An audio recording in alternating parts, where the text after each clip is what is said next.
日本語学習チャンネルビューティフルフレンズ日本語教師のやすいです。今回の動画は見えない文化のお話です。他の動画でお話しした通り、これからの日本語教育で大切なのは、日本語を教えるだけでなく、その背景にある見えない文化を教えることです。これが私たちのチャンネル全体に流れるスタイルですので、チャンネルにアップする動画では、見えない文化について紹介したものもアップしていきたいと思います。まずは文化の話。見える文化とか見えない文化とか言っても、そもそも文化とは何でしょうか？普通、日本文化と聞くと、着物や和服、書道や寿司といった見える文化を想像すると思います。あるいは文学や絵画、音楽、映画、漫画、アニメといった創作作品を想像するかもしれません。これらも見える文化に入ります。では、見えない文化とは何でしょうか？それは他の動画でもお話しした通り、日常ではあまり意識しない行動パターンや裏付けのことを指します。例えば、街中のファミリーレストランに水着を着た人が入ってきたらどうでしょうか？おそらく大勢の日本人は驚くでしょう。見て見ぬふりをすると思いますが、まずは気になって仕方ありません。店員さんが注意するかもしれません。けど、夏の砂浜の海の家でしたらどうでしょうか？そんな感覚にはならず、お店の人も注意はしないでしょう。このように感じるということは、その場に応じた適切な振る舞い方があるということです。私たちは知らないうちに、このような適切な振る舞い方を学んでいます。これは世界共通で、日本人なら日本社会の、外国人なら母国の社会の適切な振る舞い方を学んでいます。両親や誰かに教えられることもあれば、誰にも教わらず、なんとなくこの適切さを身につけていくこともあります。街中のファミレスと砂浜の海の家という場では、どのように振る舞うのが望ましいのか、そして何をしてはいけないのかという暗黙のルールを共有するのです。この暗黙のルールが見えない文化です。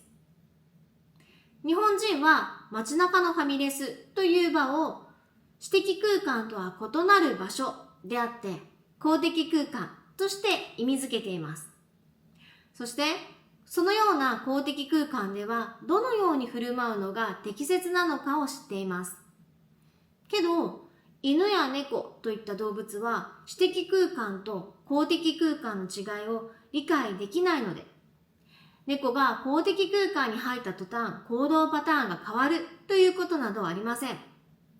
人間だけがこのような意味の違いを理解できます。確かに中には理解できない人もいますが、その人は周囲から動物のように見られてしまうかもしれません。どんな国でも私的な場と公的な場では異なる振る舞いが求められているということを幼少の頃に自然と学ぶからです。では、この暗黙のルールとはどのようなものでしょうか？そんなもんわかりません。日本人に日本社会にはどのような暗黙のルールがあるのですか？と聞いても答えられません。当事者である日本人自身が意識しているくらいなら暗黙のルールにはならないからです。暗黙のルールが何かわかるわけがないのです。ところが、それがわかる瞬間があります。それは自分が暗黙のうちに信じているルールとは異なる暗黙のルールに触れた瞬間です。つまり、人に尋ねても答えられない暗黙のルールは、それを共有していない人が実際に体験することによって見出すことができるということです。一旦自分の慣れ親しんだ世界から切り離されて、違う言語文化から来た外国人と生活することで、これまで当たり前だと思っていた世界が決して当たり前ではないことに気がつきます。食事作法なんてすぐに気がつくでしょう。同じ箸を使う文化から来た外国人と食事をしてみれば、彼らの箸の使い方、丼の使い方を見るだけで明らかにその違いがわかります。もっともこれは見える文化の範疇でしょうが、異なる文化に触れて初めて気がつくといったことのわかりやすい例です。違う言語文化から来た外国人と接することで、自分はこういう物差しで考えていたのかという暗黙のルールに気がつくことがある。私たちうさぎ団はこの点に注目して活動してきました。外国人留学生をはじめ、大勢の日本語学習者の皆さんと接することによって、少しずつ私たち日本人自身の暗黙のルールが見えてきたのです。私たち YouTube チャンネルでは、私たちが見つけた見えない文化について紹介していきます。ということで、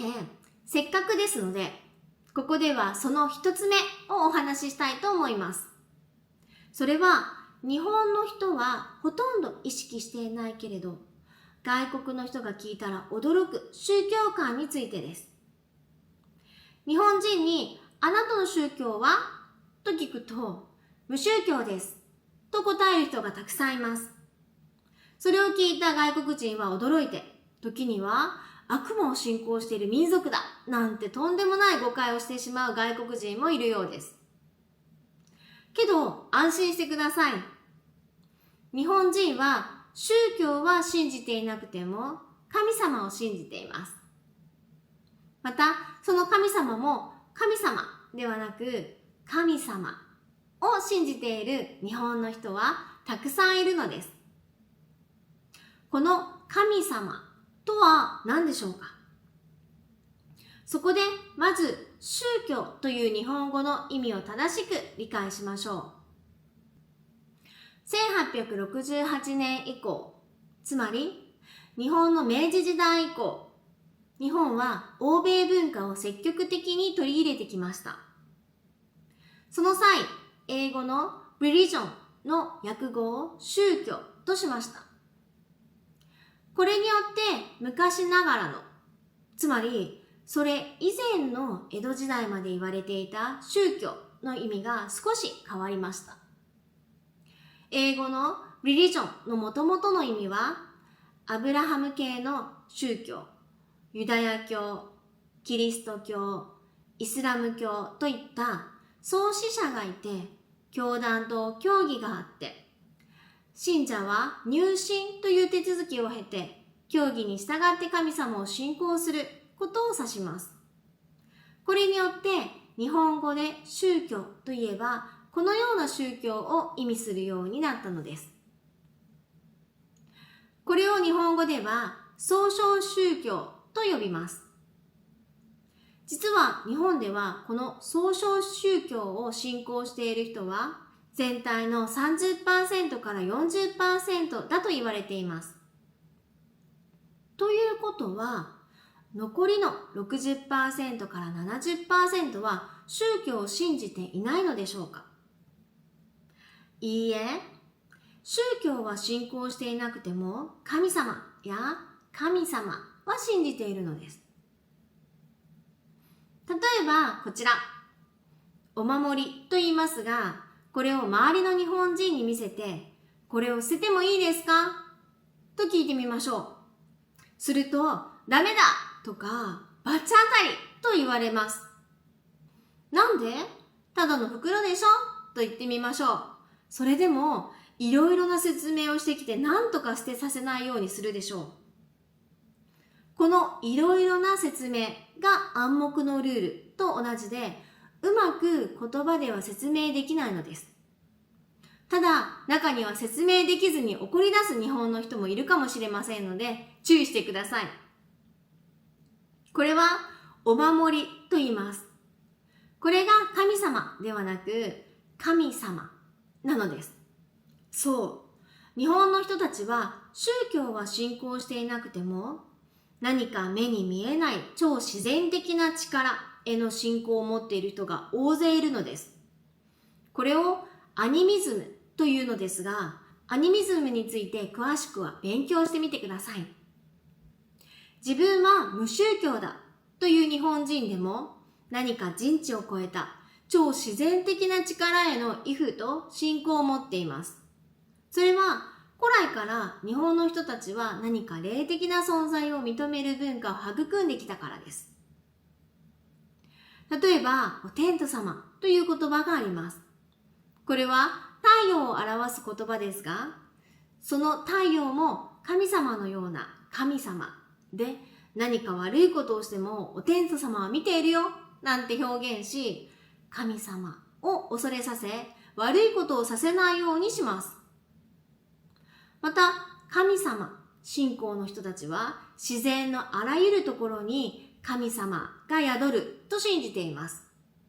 鎮守の森なんて言葉がありますが、これは神社の周りに広がる広い森を表し、鎮守とはその一帯の地域や社殿を守るという意味です。その森にはご神木と呼ばれる大きな木があり、樹齢何百年という大木で生命力の象徴としてそこに神様が宿るとして大切にされてきました。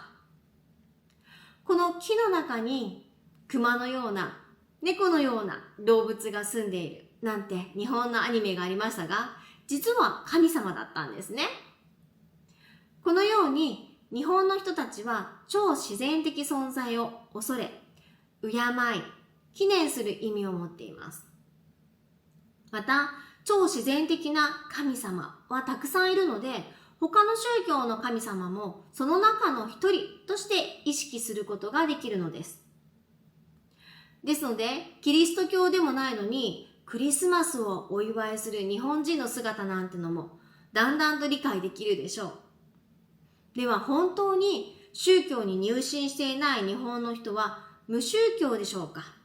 いいえ、超自然的な力への信仰を持っているということになります。それが多くの日本人の宗教観です。いろいろな日本人が使う神ってるという言葉の意味を、その人が全知全能の神様というわけではなく、その人の行為が超自然的だったり、とある現象が超自然的であったり、奇跡のように見えるときに使います。おかしいでしょうか？いいえ、この世界にはたくさんの文化があって、たくさんの人の心、考